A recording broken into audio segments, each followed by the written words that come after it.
I would say the second problem would be that, like for example, Muslims will say prophets are infallible. They're not prone to corruption, but then the scripture would be the word of God would be greater than the prophet. But the prophets can't be corrupted, but the word of God can be corrupted. So it's like, they should both not be. It depends what your definition is on the word of God as well, because there's a belief that it could be power making the pen move on the paper, or an interpretation through a revelation. So it depends on how precise you're trying to authorize the authorship is, whether it's a transmission, or a direct transmission, or a later transmission. Well, I would say, looking at Islamic sources, the idea was more of tariff, how do you say tariff? Yeah. Of changing the meaning. Yeah, because and for example, like Christians will say, well, look at the Bible, Jesus says this means he's God. They'll say no, he's just saying, denying that his divinity, and that's where the accusation of Christianity of corrupting the meaning would be more legitimate. Yes, and that's my position. Close. I'm closer to that position. Okay. That is an open. There's room for interpretation in the text. You know, I've read the Gospel of John, and to me it was like one of the most amazing texts I've ever read. It's very poetic, it's very beautiful, the message, there's a lot of central messages that I agree with. And then I felt for the very first time, I was like, okay, what if it's the interpretation that people are like really dealing with here than the text itself? And then I found scholars, Islamic scholars, who were echoing the same ideas, that it's more to do with the interpretation that they receive than the text. And perception. Message. I mean, if you're going to get a message from something, it's a little bit, look, people aren't necessarily, you don't necessarily absorb direct commandments. Sometimes you need to have a little set the scene a little bit, tell a bit of a parable, tell a story, what you get from that. Correct. So if you're getting hung up because you're dealing with lost in translation or whatever, rather than just letting it flow a little bit and understanding, a different level. But if then you've got something written, say, well, you can't think that way because the parameters are set. So there's certain stories that you may hear, you think, that's just made up, that one. Because it just can't be right. How can that be right? There are certain examples in the Bible where I find a bit questionable. So when they talk about prophets and prophets doing certain things, but that's more to do with my theology, because I believe that, again, prophets are infallible. So a prophet cannot sleep. Is that even in the Bible? Did a prophet Lord sleep with his daughter? Is that true? No, it's not true. No, okay, because that's he's talking about Lot. Lot. Oh, Lot. Yeah. Oh, yeah. No, they tried to corrupt him. Oh, Lot. So it was them, the daughters, tried to corrupt him to get him drunk. Because they were worried about not procreating. So therefore, they sort of took advantage of him in drink. But that wouldn't mean to say that there was any story. To me, that's a bit of a question mark. But you see, I think the thing with like Christian theology, the difference is that like no one is, for example, exemplary of themselves. So God takes people with imperfections and uses them to deliver his message. So the message is almost like you can never be on the level of a prophet in a sense because you're not perfect, but the Christian message would be like God could take someone like you and use you for his purpose to deliver a message. So it kind of gives the believers that hope that even though we are fallen and we make mistakes, God can still use us. So the thing about the prophets, the thing about the prophets is they were sincere. So when they made errors, like they were repentant. David, like repented of his error of sleeping with someone else's. Yeah, but the merits of somebody like David, though, would outweigh that. Look what he would then have produced with Psalms and stuff like that. You see, like, well, there might be one whole load of bad stuff, one little bit of bad stuff, the bigger picture. So it's not, there's not the, we're all prophets in a way. We're all prophets in a way. It's just that the story of certain prophets has been used and captured. Sure. But we're all built of the same core stuff. And we're all, well, I mean, I don't know all. There's a lot that I say that's the stories. It's like me coming along and say, I mean, I don't know what your ancestry is, or where it is, they're coming along and assuming, that's all assuming the ancestry of the people from Judah and the Jews. So it's a massive amount of, but that doesn't mean to say that you can't join these things. Sure. And that they're there because, and that more people know about them now. It's still a revelation. But it's still like, if he's going to start really attaching like a cultural, trying to understand, sometimes it's hard for certain cultures to understand certain cultures. And we're looking at a 5,000-year-old culture. Yeah, but very good point. Very good. So just to add to that, I would just say I would say in prophets they're infallible in the word that they give. Obviously, it's directly from God, but in terms of their humanity, behavior. Yeah, 100%. Like that's my point as well. They're not meant to be perfect. So they'll They're not meant to be perfect. That's why they understand the difference between what they're receiving as something that's better than what they're doing naturally. It's very similar. It's very similar in Islam as well. We do have stories as well of Jonah, for example, where Jonah at one point does not follow the instruction and leaves Nineveh and goes away. So there are these instances as well. I guess it's for me to look into, that. But I would say this. One thing I feel like Muslims and Christians don't really consider when we talk about this text is sort of like the subtext of the Bible. Like the Midrash and all these certain things that make it even more very interesting. So, for example, I was learning from Dr. Ali Atay, and he's like a Muslim who did the right thing and studied biblical studies properly, not just for polemical reasons. And his approach is totally different from all the Muslims because he approaches it with a form of like dignity and respect for the scholarship that involves biblical scholarship. And he says that there's a midrash, a subtext. There's a Christian has got swag. Yes, super nice. There's a verse in the Quran where God speaks about Queen of Sheba, and it says that when she went to see Solomon, she lifted up her dress, and because she thought that the floor appeared like water, right?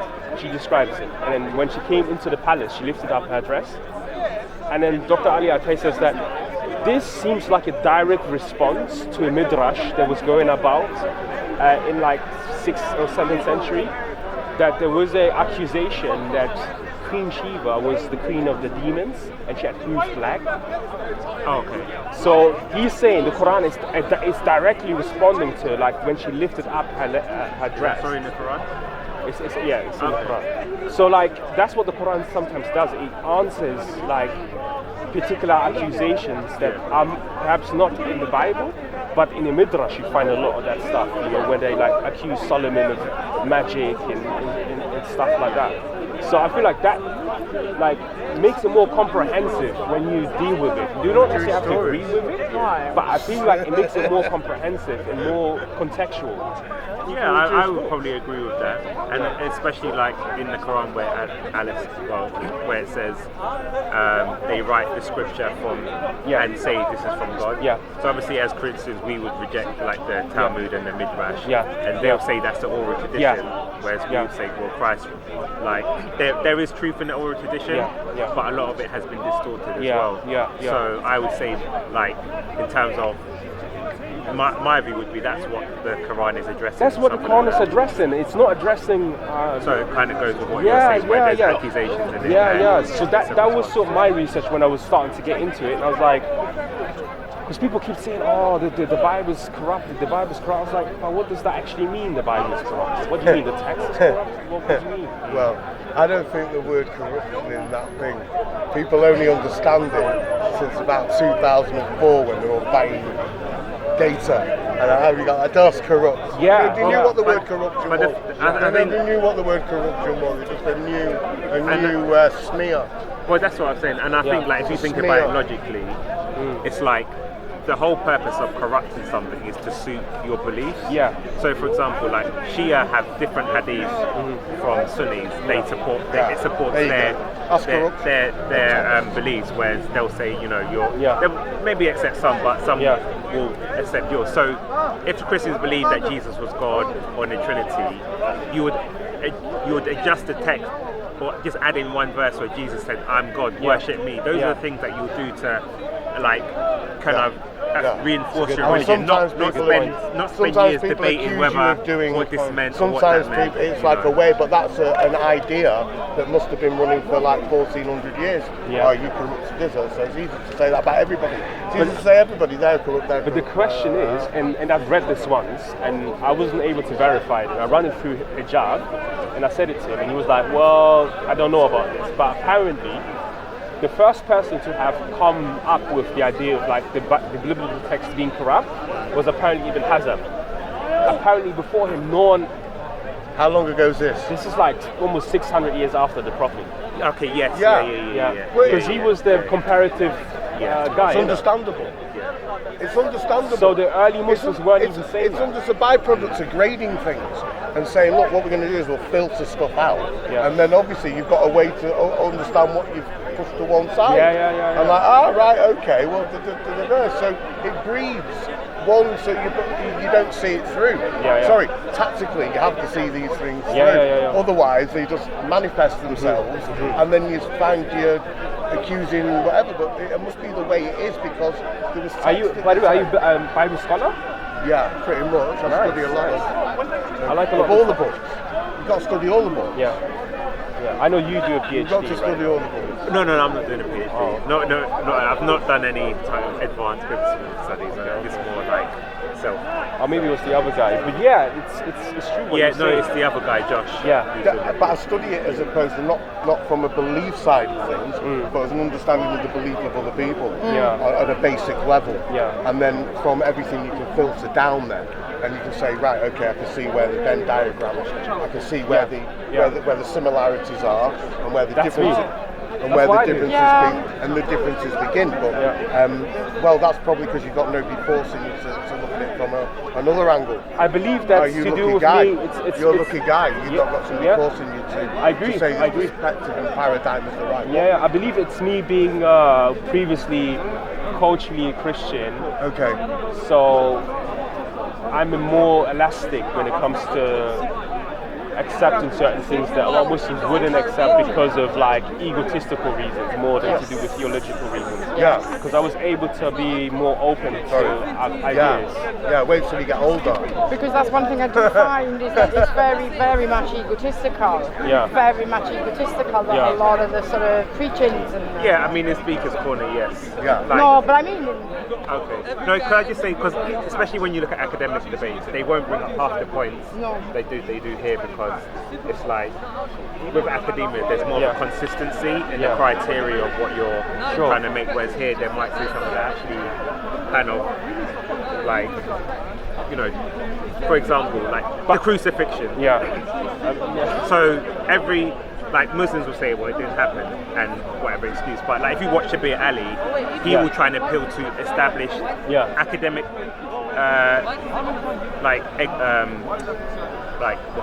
answers to that. So that there's the what do you call it? One what it's called, where they say Jesus was pierced. The replacement theory. He was. It appeared to be. Like where it's a very nuanced situation, and people don't realize how nuanced it is. It appeared. When I looked into it from the Islamic perspective, again, there are variations of beliefs of what actually took place. Some even say he was crucified. Some Muslims believe, some scholars believe that.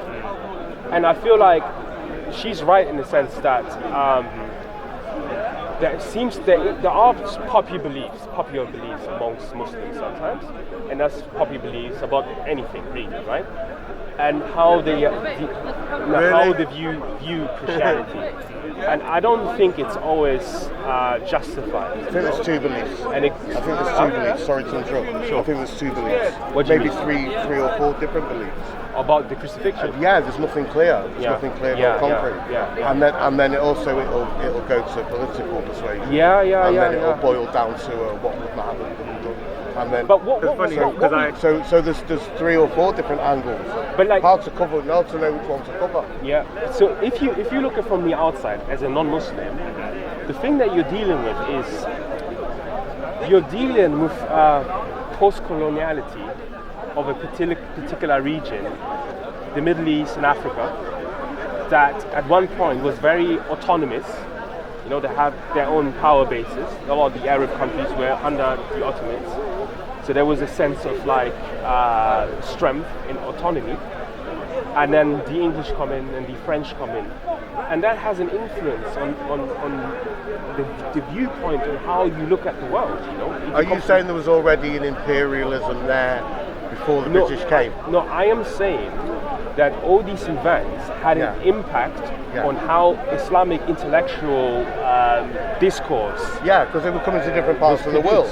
They were coming from different parts of the world, from Arabia, and then spreading out from Arabia across. So there's a history there.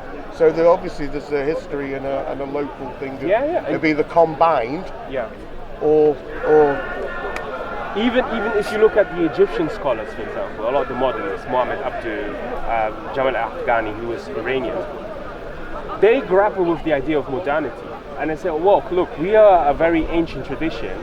How do we deal with all these technological advancements? What's our response, you know? And that's really what we're dealing with here, like 200 years after, that Muslims are trying to negotiate their standing in the modern world. And it doesn't make it easier when there are Western forces constantly, you know, bombarding Iraq in the 90s, in the 2000s. All of that has an impact on the worldview of a Muslim, especially when you're in the West. Now, I don't necessarily have that because I have my own problems that I have to deal with, you know, as an African, you know. But I sympathize with that, you know. I understand why sometimes Muslims think in a particular way when it comes to Palestine. It's atrocities that took place there that people are trying to deal with today, you know. So when they then deal with like Christian theology, or it might sometimes come from like, you know, not necessarily having a chip on the shoulder, but maybe sometimes an inferiority complex, you know.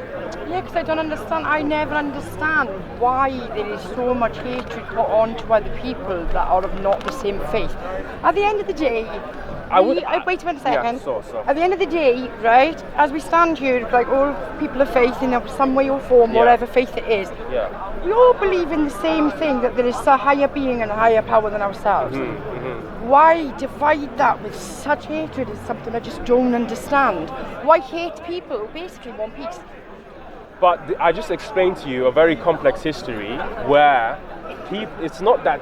But the thing is, though, the past is non-existent. It's not real anymore. We are here. We are now. But the past influences. No. You choose to be influenced. I mean, I'm sure your tattoos have something to do with something happened to you in your life. No, in regards to no.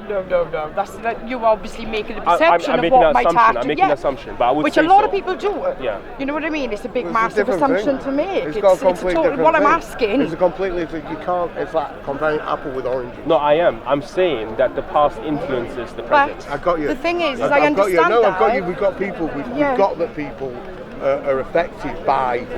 But that's a choice. Yeah, and what that's they see. a choice that you sit to be affected by that. You have to move forward. If you had to book a guide, it's very easy to say that when you're a majority. If you had to book a guide, look, it's very simple, right?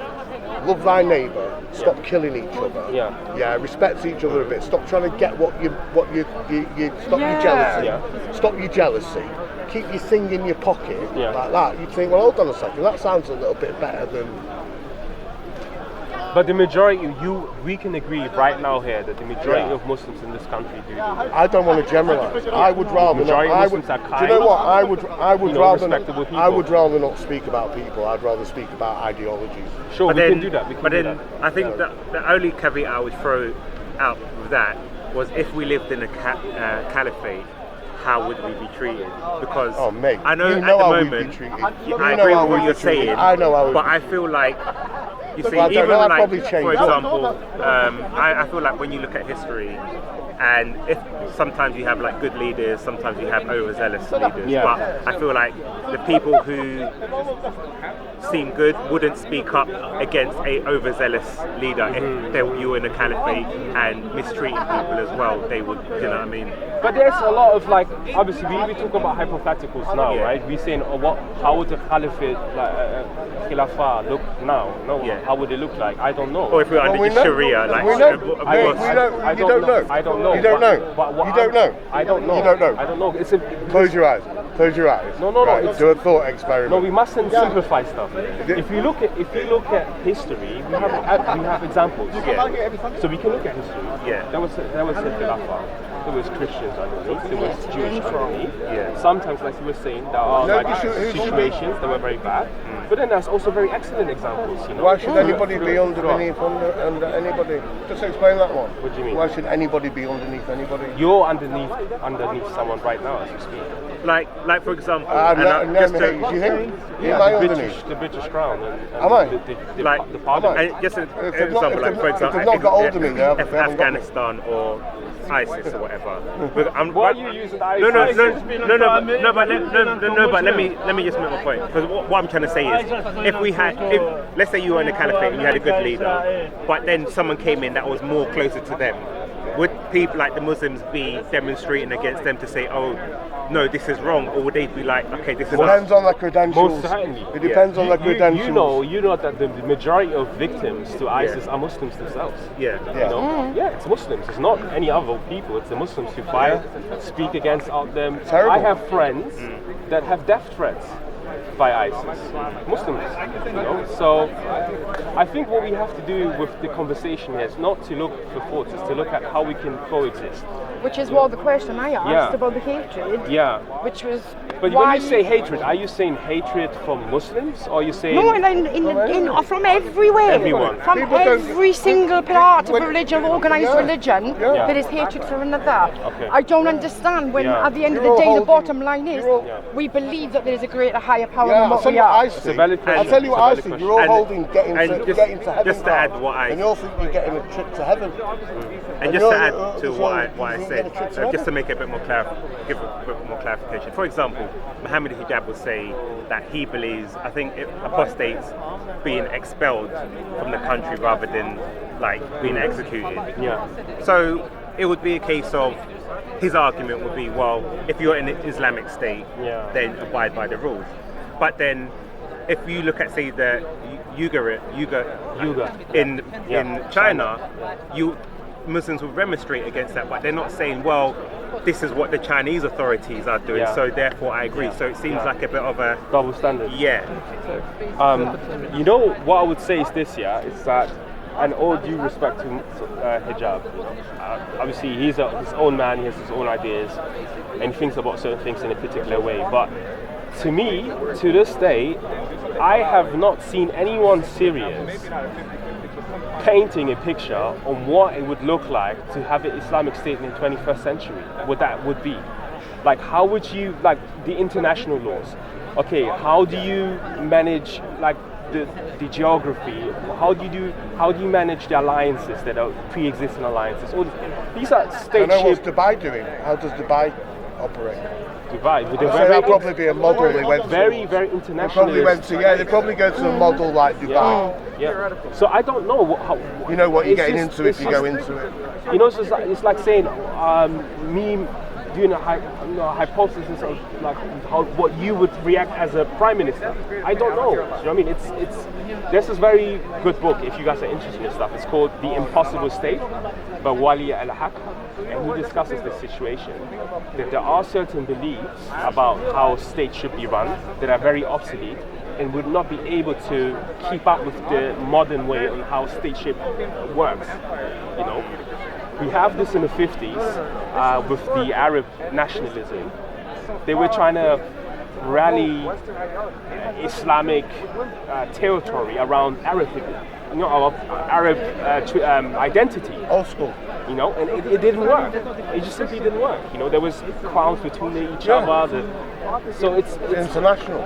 But it's an international thing. You got to keep everybody happy. So coming back to what you're saying about apostasy and how to deal with that, I feel like a scholar who's very in tune with like modernity and what's happening now would give us a totally surprising answer, different to what hijab is talking about.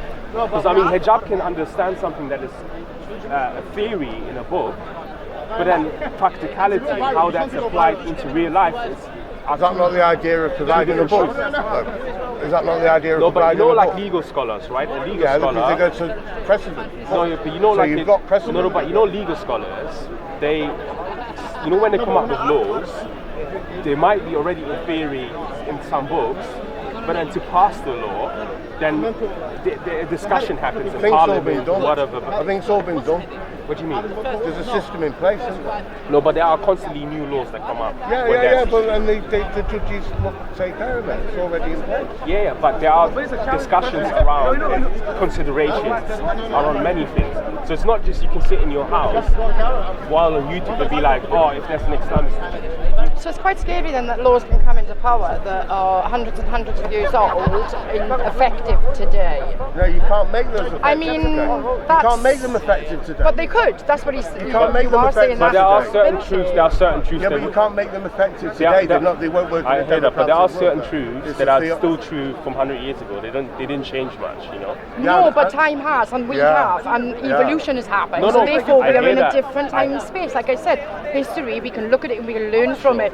But therefore, you can't compare today to that because we don't match. I'm not comparing it. I'm just saying that there are certain things that we today hold as valuable. People 100 years ago hold as valuable as well. Yes, but then wouldn't that kind of put a deficit on Sharia if you're saying there's a sort of a struggle to deal with the how to bring old it into laws and modernity? No, but Sharia isn't like this fixed thing you can go and then like, oh, this is the book of Sharia. Oh, I don't know. Rule you number go one. tell a judge that. No, I'm saying. You go tell a judge that. No, He'll go, no, hold on, it's here, this book, that book. The nature of law, any law, yeah, this is not how it functions. You don't go into a law book and it's not like, no. Yeah, you do. Yeah, you do. Yeah, That's what you do in British law. Yeah, you do. Yes, that's what it is. It's black and white. It's grey. There's no grey. Yeah, it's definitive. It's spot to the line. This is why. No, this is why. I'll match you on greater knowledge on this, fella. Laws are derived based on principles. Okay, there are certain principles that a society... Real principles that have happened. Yes. Using those as an example. An example to being a law enforcement. You have one framework. So then what you were saying earlier on just didn't... Interpretation. There's flexibility in interpretation. We agree. So I'll say they're based upon principles. So you can't... there is not a book that's called Sharia. Okay? The Sharia is based upon the Quran. Yeah, we know that. Come on, so laws are derivatives of principles. So that makes it more open to interpretation and how to apply these things. No, because your source material... I'm talking from the Islamic perspective. Yeah, but it's like from the Islamic, because the source materials are non-negotiable. No, that's not true. Really? No, that's not true. Really? That's not true. Really? That's not true. Have you got your Quran? Have you got your Quran? Like, what would you consider as negotiable? MashaAllah. So basically, it's non-negotiable. No, it is. So for example, it's the seal of the ever check. For example, we know examples. These are Sufis. They're from Senegal. Sufis. What were they originally? Okay. What were they originally? Muslim. No, I mean before that. No, they were Muslim for a very long time. No, I mean before then, the times immemorial. How long? I don't know. Well, it's at least 642 backwards, isn't it? Yeah. But they've been Muslim for a very long time. But anyway, actually, have you heard of Reliance of the Traveller? Yeah, the book. Yeah, have you ever read it? Nah, I've know about it. It's a good book. Do you Shafi jurisprudence. All right, but have you been told the validity of the rulings in it? I don't know. Yeah, sorry, and I don't need to give you a hard time. Right? No, it's good. It's good. It just conflicts with my. Let me give you an example. Let me just finish it. Yeah. It conflicts what you're saying with my strict literal interpretation as well. Okay, let me give you an example. You might not be aware of, because you said there are certain things you can't change. They're like strict, right? That's what you're arguing, right? How many do I want? Quran? Yeah. Okay, I'll give you an example. Okay. It's a very well-known example that Umar ibn Khattab, who was a companion, who was a companion of the Prophet, was at one point a leader. Right. And he had to observe the Sharia as the leader, right? Now, a drought came on. There was a drought, and people were stealing because obviously there was no food.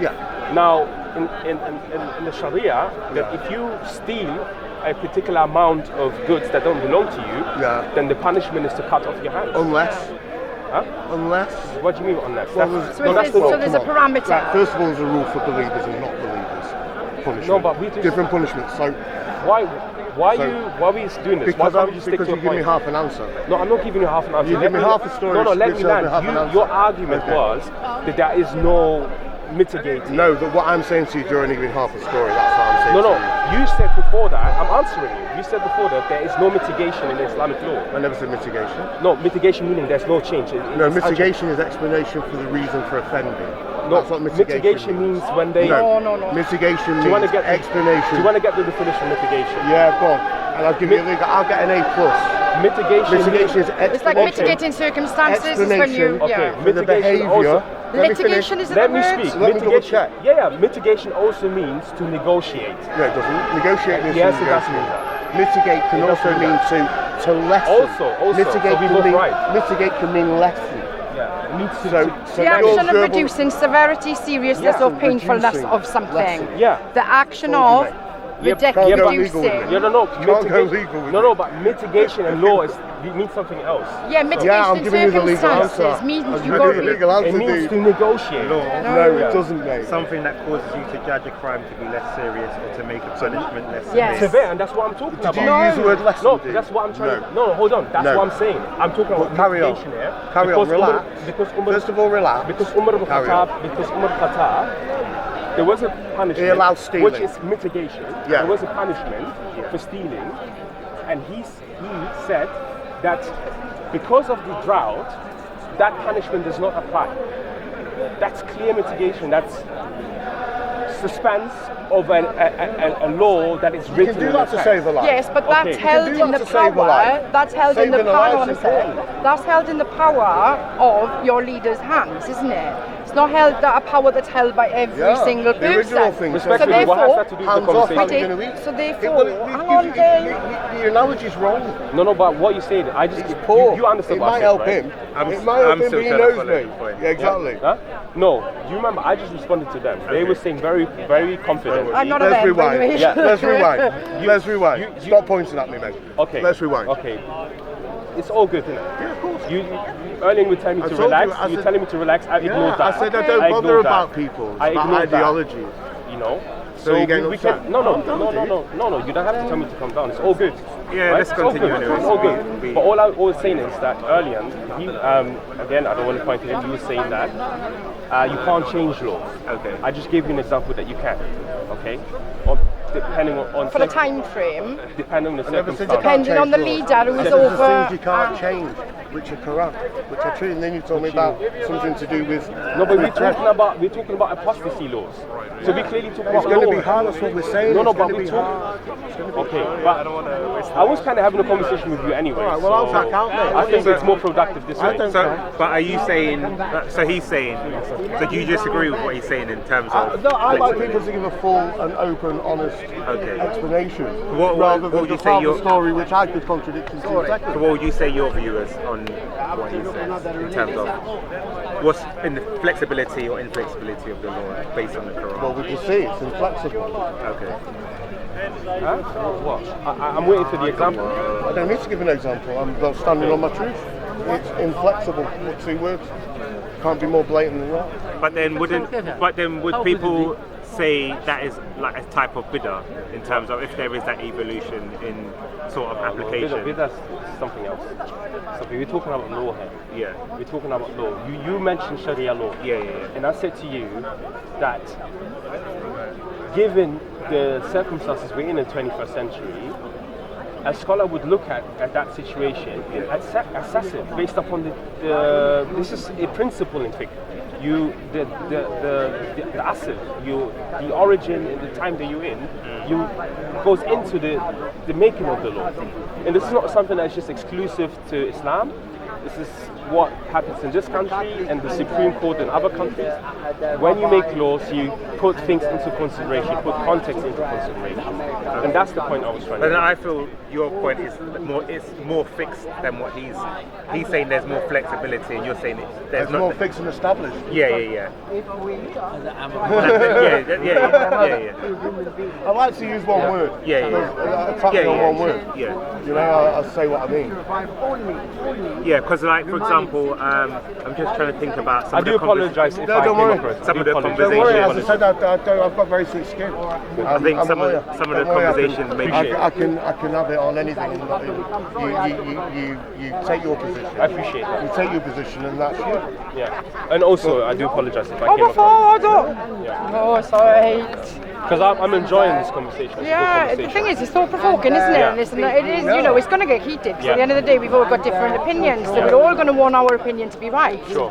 If we're going into our egos, but I mean, you know, if we go all step back and learn. But then, wouldn't you then argue if it was like God's law, which is perfect, then there shouldn't be that sort of human interpretation and evolution towards modernity? Because it's God's law.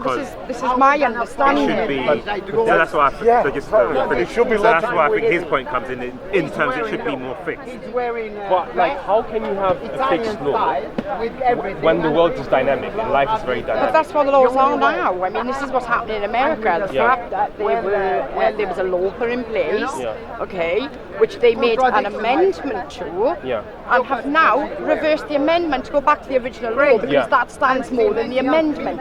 So basically what you're saying is in Sharia law, if there's interpretation where somebody can interpret something different, the problem you have is somebody later down the line could be leading and say, actually, that goes out the way. It's an amendment to the original law, so you go back to the original law, which doesn't suffice in today's climate. So that, I mean, that's the bottom line of it all. It's very important to understand what Sharia is and how it functions.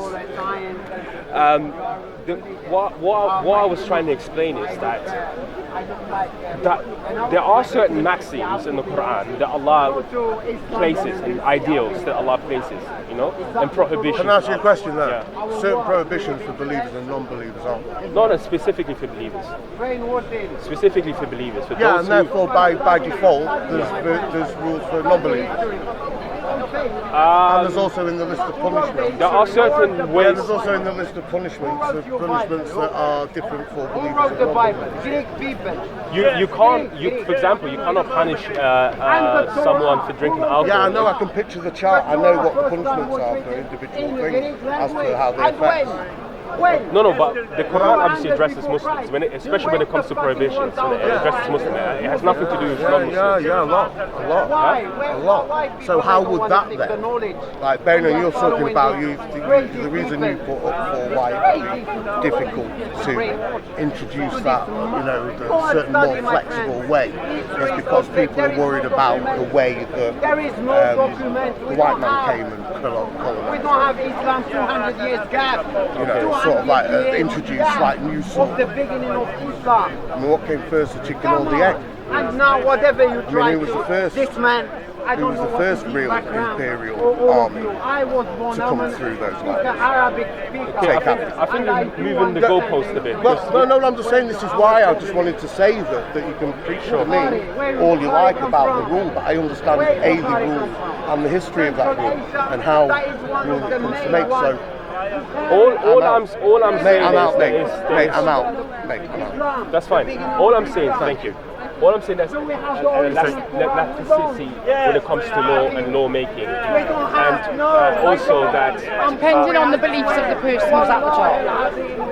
Yeah, very true. That's it. That's the then- bottom line. Yeah, because I've But that's heard politics. some of your Yeah, discussions exactly. But before. that's where it gets involved. But then, isn't it? and his point would be obviously in the sense of how do you choose the correct scholar? In the sense, there's no guidance on that. So then, if you have something that is perfect, Sharia, but then there is seems to be too much human element, like Oh yeah, intervention that's what I to- wanted to respond. So you said something about like, oh, if it's God's law, Yeah. how can it then be changed, right? But like that's what I said to you. It's like the Quran or the Sharia is not something that is concrete and explicit. It's not. Which makes it dangerous. No, the reason why it's not concrete and explicit is because there has to be room for interpretation, because there can be changes Depending on the and views. circumstances. It depending on the views and the interpretation of the person at the top who knows Yeah, but- the no, but Quran. And who are you trying to rule? But That's the what's bottom line. no, but what's the opposite of what? What would you say is the opposite of that? What would be the best way to? This is can't have everyone is rules for subjected to one the same thing that you're talking about. Yeah, exactly. But I mean, we're going into a politics line there. That's Yeah. the old problem there. Which to be honest with you, I don't really want to kind of Well, go but down. 'Cause it's a I different think topic. I think the argument. Self-governance. I think the argument against that would be that Or multiple governance with If- everybody with different. if Islam View. came as a perfect law and a perfect book to govern people, it wouldn't make it any different from even, let's say, the Mosaic laws, which was down to interpretations of the Sanhedrin. So if Islam came to supersede it, in effect, it hasn't actually superseded some of the sort of issue. Maybe the laws are different. I don't know if I would have said that Islam came to supersede it. There's this belief that we believe that Muslims believe that each nation has its particular Sharia to follow. Yeah. So I don't think it's about being better or superseding. But the point I was trying to say to you is So that it's very much like an American concept where each state can basically What make about its own laws. total unbelievers?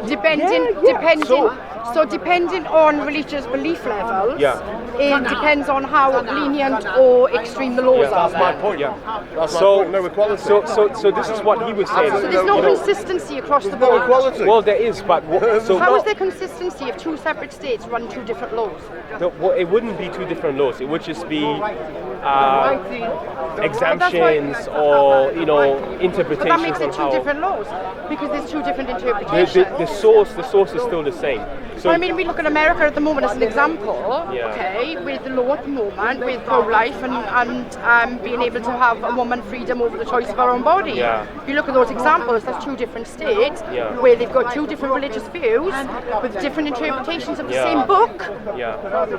Okay, so you're telling me that makes that Sharia law safe? No, but we have to kind of find examples as well because we But then I know. just give you one. No, we talked about an American example that is very But specific. the thing is that gives you an example of that's two states I looking know, at but the same book. I can't think. With the same religious belief Yeah. system, with totally different laws. But I can't think of it anywhere where that happened in history. So what he was mentioned early on, the Traveler's Guide, of the Traveller. yeah. What was it? The Reliance of the Traveller. Reliance of the Traveller is a book on jurisprudence that is based upon a particular school, the Shafi'i school. So this is another thing as well that we deal with. There are different schools on how to do certain things. I personally have no issues with multiplicity because I understand that once you have revelation here on one side and you have human on the other side, by default interpretation is going to happen because we don't see the world all in the same way. Which means that we should have people sat there with all different views of their interpretations to be able to create something that forms everybody. And these conversations that you're talking about happen in Islamic school of thought. You have debates between the Shafi and the Hanafis, and they discuss certain situations, certain rulings, for example. One ruling, for example, is the wife, if there's a girl and a man who wants to get married, does the girl have to have a family male representative or not? Right, so That's a this debate Sharia between law them. would be done in all Islamic states. So there wouldn't be no room for interpretation between the states, like there is now, as you say. So, for example, there is an example. When the Can you just answer that question first of all? answering, No. I'm answering. Without, I just want to know. Yeah. At at the moment as it stands, in 2 different states they can have 2 different laws. You need to define what you mean by different laws. You have to define it, and you have to give me examples. Okay, like there, I mean, it's straightforward. So maybe hypothetically, if we had like maybe Europe ruled by Sharia, would there be different applications? Laws within like France, or would France you be able to envision, make their own from Sharia? or would you envision that there would be? It's inbuilt in the Sharia. So that's what it's inbuilt in the Sharia to consider the locality. Okay, so like I said previously, that makes that quite dangerous, like America. That's the example that I but gave why you. Why is the belief that if everything was the same, then we would be safer? Because America is showing, right, in itself as one United Nations with split laws across the nation. Some places women are dying because of pro-life laws, but if they go to another state, they're not going to get arrested for it. So that displays that if 2 places can interpret one law in the same way, then there's a danger within it.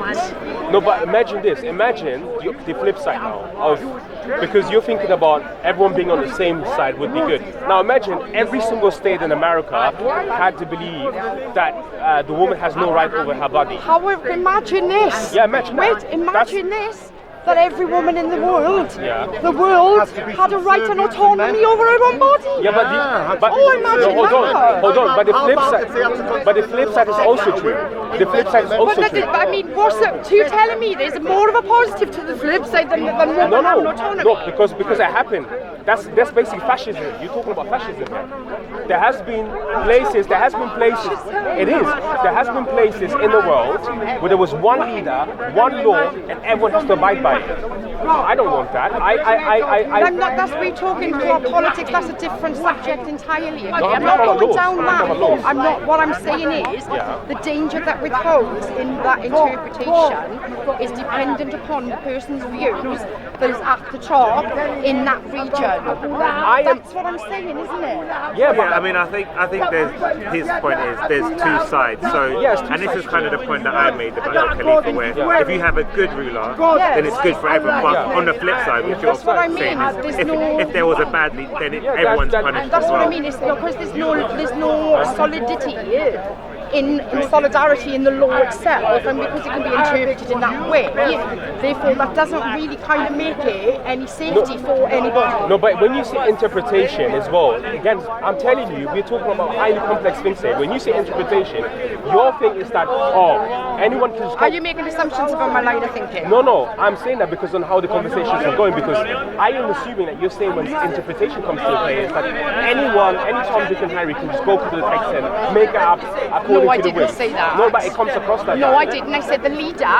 of the region of that state is the one that gets to basically choose, because that's his standing in society, the laws, and so forth further down. And that's also not true. That's also not true how any governance works. So tell me how the governance works. Okay. That would basically, you know, you see, but the thing is, I asked you earlier if it's a case of then that each state, which is led by somebody who has particular views and therefore will lead his people in those particular views in itself. Okay, yeah, we agree on that, yeah, right? So then they are basically making their decisions based on their political view of the state that they live in, okay, which doesn't necessarily benefit everybody because of their interpretation within the original law. But they're different. But then would your fear then be that the negative side in terms of you have a bad ruler in a sense? Yes, there's the possibility that somebody can go in. It opens the doors to a bad situation for everybody. That would have to be removed. I just think the more people are involved in forming, it's better. So I guess, her question would be, how do you ensure or protect against that happening? No, that's what I'm going to get to. Because that's the danger of. No, it's a big danger. So governance. Yes, I mean it's happening. Because we talk about Islamic history, governance was never just rested upon the main guy, the Khalifa. Governance was traditionally separated. So we have the judiciary body. So the judges and the qadis were, for most of the times, pretty independent. So the courts had their function when it came to governance, and the Khalifa was his function was to protect and to enforce. But there was always a debate between the people who are involved in coming up with text, which are the scholars. And very similar today here, we have this as well. If you especially talk about America, America being a federation. America is divided into three: the judiciary, the what are the other? It doesn't matter because the bottom line is the president is the one that. I know, but I know the thing is that's the thing of the bottom line of it is I understand your view and I hear your view and I understand that you see it from a different perspective to me totally. And I totally, I'm grateful for you standing there and telling me about it, but I think where I'm coming from, it's a case of that possibility that someone at the top can basically dictate there is that possibility in there, even though you do have all those other things in place. The thing is, a person that is after power can come in and remove all of that if he wants. But is that not like the old... that's the biggest issue we've been having as humanity, right? This is it. I mean, so we can't then say, that this is going to work, that is going to work, because of the fact that possibility is there, that they can be put into that way with a power trip. I mean, it makes it unsafe. And it makes it unsafe for humans. Right.